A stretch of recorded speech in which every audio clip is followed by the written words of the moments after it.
In this video, we will demonstrate how to restore the Distributed Data Manager or DDM database. To restore the DDM database, you must be logged in as the Spectrum install user, which we have already done in this demonstration.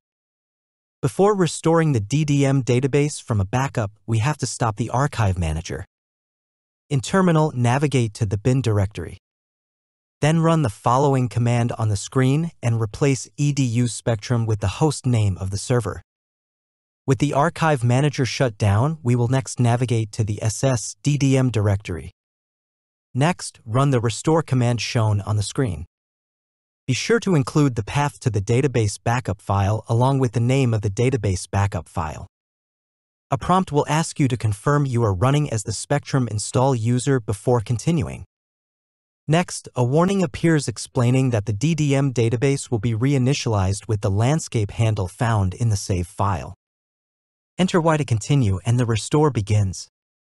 The restore can take some time to complete. Once the restore is completed, the final step is to restart Archive Manager. We'll switch to the bin directory where Archive Manager is started from. Then run the command on the screen, replacing edu spectrum with the server host name. A message will appear confirming the Spectrum Archive Manager has started. This concludes our demonstration of how to restore the Distributed Data Manager or DDM database.